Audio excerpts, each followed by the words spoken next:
In the dead of night over wartime Britain, German bomber crews were suddenly flying blind, their instruments spinning wildly, their radio navigation systems screaming static, and their carefully plotted courses to London dissolving into chaos.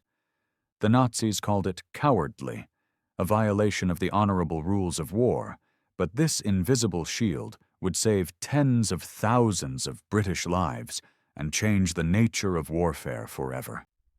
Night after night, wave after wave of German Heinkel and Dornier bombers droned across the English Channel, guided by a navigation system so precise it was almost supernatural. The German navigation system was called Knickebein, which translates to crooked leg, and it was a masterpiece of engineering. The concept was elegantly simple and devastatingly effective.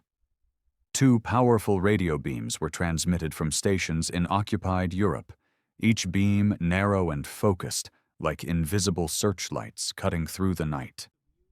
Instead of trying to jam the German beams with brute force, which would simply alert the Luftwaffe that their system had been compromised, Jones wanted to deceive them.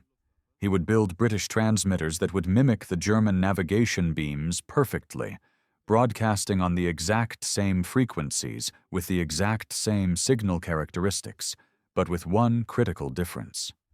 The British beams would be slightly out of alignment, subtly shifted, just enough to lead German bombers away from their intended targets. The Germans would hear their navigation tones.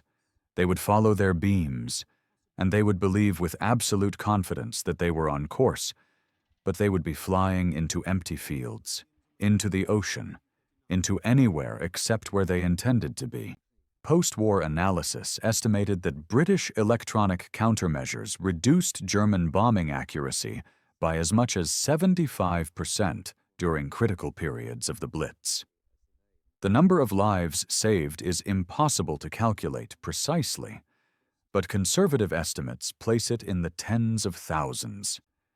The idea that they had been systematically deceived by a radio trick was too humiliating to accept. The Nazis, who prided themselves on technological superiority, had been outmaneuvered not by superior force, but by superior intellect. And remember that sometimes the most powerful weapon in war is the one your enemy never sees coming.